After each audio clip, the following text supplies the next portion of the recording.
Video होता है आने वाले नेक्स्ट 5 दिन बाजार के लिए कैसे रहेंगे, कौन से इंपॉर्टेंट खबरें रहेंगी जो कि बाजार को ऊपर लेके जा सकती, कौन सी ऐसी खबरें रहेंगी जो कि बियर को मदद कर सकती बाजार को नीचे लेके जाने के लिए। सो इन सभी चीज़ों को हम लोग थोड़ा बहुत कवर करने की कोशिश करते हैं। वैसे तो मार्केट अनसर्टन है, ड्यूरिंग द वीक कोई भी खबर कभी भी यहाँ पे आ सकती है, ठीक है, इंटरनली आ सकती है, विदेश से आ सकती है।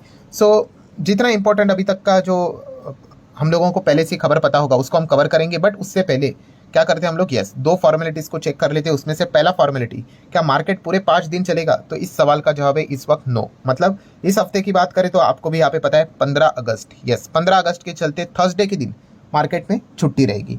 सो इस हफ्ते की अगर हम लोग बात करें तो 5 में से कितना, केवल 4 ही दिन बाजार में ट्रेडिंग होते हुए देखने को मिलने वाली। छोटा हफ्ता है, आप ऐसा भी चाहो तो कह सकते हो। चलिए आगे बढ़ लेते हैं। हमारा सेकंड इंपॉर्टेंट सवाल कौन सा वाला, फॉर्मेलिटी वाला, कि भाई माहौल क्या कहलाता है बाजार का।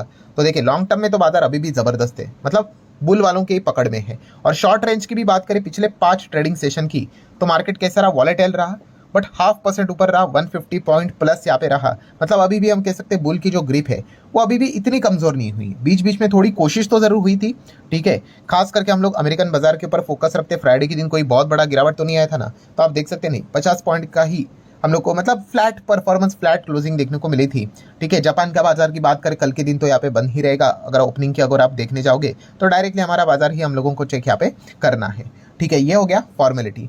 देन अभी हम लोग कवर करेंगे यहाँ पे कुछ इंपॉर्टेंट पॉइंट, इस चीज़ के चलते बाजार में काफ़ी ज़्यादा चर्चाएं देखने को मिलेगी। सो सबसे पहले अगर हम लोग बात करें दोस्तों इन्फ्लेशन का डेटा, यस, इन्फ्लेशन की अगर हम लोग यहाँ पे बात करेंगे तो काफ़ी इंपॉर्टेंट डेटा है।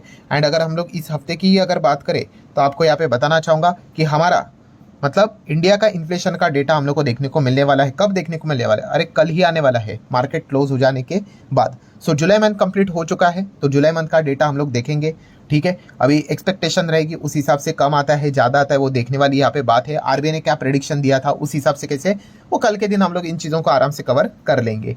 सो लास्ट टाइम कैसे रहा डेटा, लास्ट टाइम मतलब इसके पहले 4.80 एक्सपेक्टेड था, ओहो ज़्यादा आया था, ठीक है भाई, इससे कोई पहाड़ नहीं टूट जाता है। वो एक दिन के लिए थोड़ी सी नाराज़गी रहती है, then back to the normal life चीज़ें होती रहती है। सो लास्ट टाइम हम कह सकते हैं अनुमान से थोड़ा ज़्यादा आया था, बट स्टिल वी आर, जो ब्रैकेट रहता है आरबीआई के अच्छे के अंदर रहना चाहिए, तो उसके अंदर ही हम लोग काफ़ी समय से। बट हालांकि आरबीआई ने डेफिनेशन भी चेंज कर दी भाई, रेट कट से रिलेटेड उन्होंने कहा कि कांस्टेंट 4% का इन्फ्लेशन भी रिक्वायर्ड, ठीक है। हालांकि उनके प्रोजेक्शन में एक बार भी 4% को उन्होंने प्रेडिक्ट नहीं किया है कि इन्फ्लेशन होगा करके, 4.6, 4.7, 4.4, 4.3, बट 4.00 नहीं प्रेडिक्ट किया उन्होंने, ठीक है। देख लेंगे आगे भविष्य में क्या होता है करके। सबसे इंपॉर्टेंट तो फेड रहता है, वो रेट कट करेगा तो दुनिया भर के सेंट्रल बैंक के ऊपर प्रेशर आ ही जाता है, तो ज़्यादा सोचेंगे नहीं। कल के दिन की बात करें, ठीक है, इस हफ्ते के हिसाब से कल के दिन की बात करें तो मार्केट क्लोज होने के बाद हमारा इन्फ्लेशन का डेटा सामने आएगा, उसको हम लोग जरूर स्टडी करेंगे।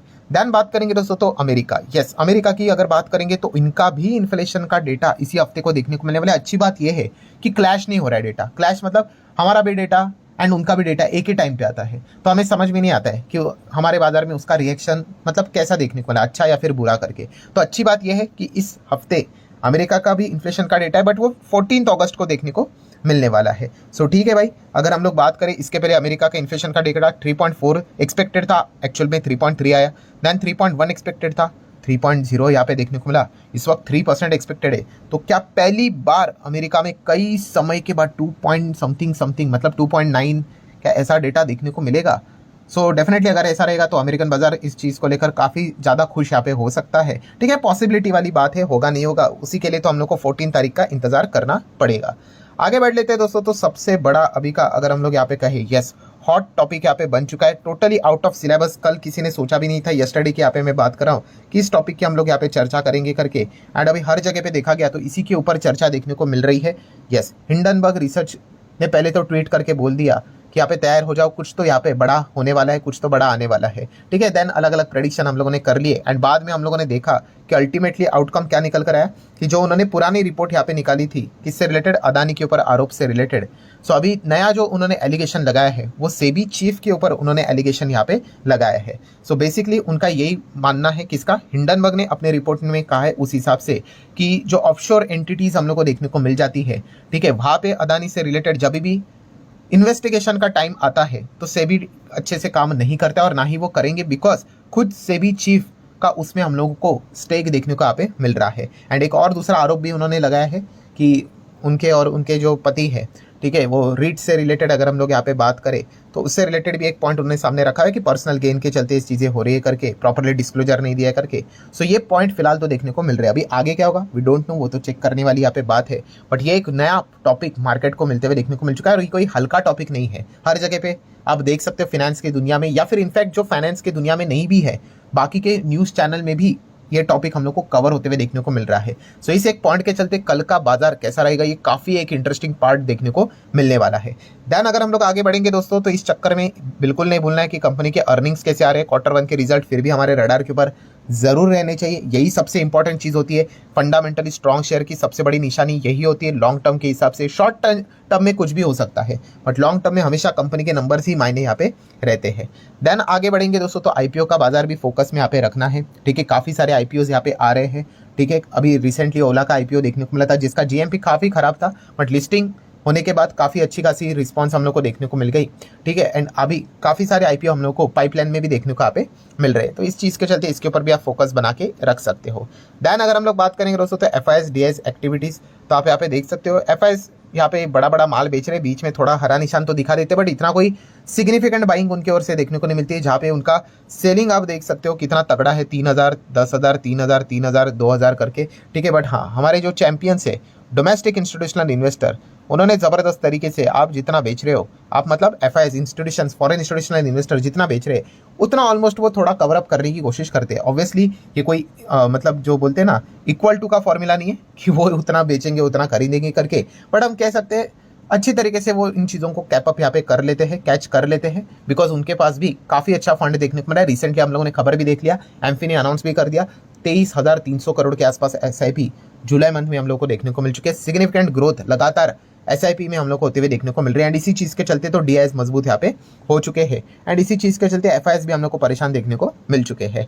आगे बढ़ेंगे दोस्तों, तो ये बिल्कुल भी अच्छी बात नहीं भाई, हमारा इंडियन रुपी तो लगातार वीक हो रहा है। 84 के लेवल को भी टच यहाँ पे करते हुए देखने को मिला था। आप यहाँ पे देख सकते हो चार्ट पैटर्न के ऊपर चला गया था, फिर थोड़ा सा नीचे आया, एंड जैसे कि हम एक्सपेक्ट कर रहे थे दिसंबर तक ये होना चाहिए करके, ये दिसंबर से पहले ही 84 तक चला गया। मतलब हमारा रुपी कमज़ोर हो रहा है भाई, ठीक है। तो ये बिल्कुल भी अच्छी बात नहीं, क्योंकि जो भी डॉलर में हमारा बिल निकलता है भाई उसको फ़र्क नहीं पड़ता है। वो कहते हैं कि आपका रुपी कितना भी हो जाए, 100 हो जाए पर डॉलर के हिसाब से, हमें तो चाहिए डॉलर, ठीक है। तो इस चीज़ के चलते अगर जितना हम लोग इंपोर्ट ज़्यादा करवाएंगे उतना ही डॉलर बिल एक्स्ट्रा बढ़ते हुए देखने को मिलेगा, जो कि हमारे लिए बिल्कुल भी अच्छी खबर नहीं है। आगे बढ़ेंगे दोस्तों, तो यहाँ पे गोल्ड से रिलेटेड सरकार ने एक बीच में ज़बरदस्त जोर का झटका यहाँ पे दे दिया, ठीक है। एंड उसके बाद गोल्ड गिर गया, बट अभी भी 71, 72 के आसपास है। लॉन्ग टर्म में गोल्ड देखा गया तो भाई वो गोल्ड ऐसे ही थोड़ी ना बोला जाता है, ठीक है। तो पेशेंस चाहिए यहाँ पे, बाकी कोई ज़्यादा दिक्कत होती नहीं है। देन मिडल ईस्ट की अगर हम लोग यहाँ पे बात करें, क्रूड ऑयल की बात करें, थोड़ा सा वहाँ पे भी वापस तू में देखने को मिला था। यस्टरडे की बात करें तो ठीक है, क्रूड 75 के नीचे चला गया था, वो वापस 80 के रेंज में हम लोग को आते हुए देखने को यहाँ पे मिल चुका है। तो वो भी एक टेंशन हम लोग को बाजार में फिलहाल तो देखने को यहाँ पे मिल रही है। ये चीज़ें चलती रहती है भाई, आपने शेयर बाजार में कदम रखा है ना, तो मार्केट आपको चैन की नींद तो नहीं सोने देगा, ठीक है। इसका हैबिट डालना पड़ेगा, ठीक है, तो ही आप टिक पाओगे। वरना काफ़ी लोग आप देख सकते हैं यहाँ पे एंटर करने के बाद मतलब कहते कि सर ये ऐसी खबरें अच्छी नहीं लगती। भाई ये मार्केट ऐसा ही चलता है, ठीक है। एकदम अगर मीठी मीठी खबरें, अच्छी अच्छी खबरें रहेगी तो हर कोई आके बैठ जाएगा बाजार में। तो बाजार हमेशा आप देखो डिस्टर्बेंस वाले माहौल में ही रहता है, ठीक है, हमेशा याद रखना। चलो आखिरी पॉइंट के ऊपर आ जाते हैं दोस्तों, ऑप्शन चेन के ऊपर। सो ऑप्शन चेन में तो भाई जिस प्रकार का अभी एक नया टॉपिक मिलते हुए देखने को मिल चुका है, और वो टॉपिक यूजुअली देखा गया तो बियर वालों के फेवर में शायद से थोड़ा रोल प्ले कर सकता है। तो इस चीज़ के चलते क्या इस हफ्ते क्या बियर वालों की ताकत इतनी रहेगी कि वो 24,000 को तोड़कर मार्केट को नीचे लेके जा सकते करके। एंड बुल का अगर टास्क देखा गया, वो 24 को प्रोटेक्ट करने की कोशिश करेंगे, एंड जैसे ही लगे हाथ मौका मिले तो पहले तो पड़ा रहेगा 24,500 को वापस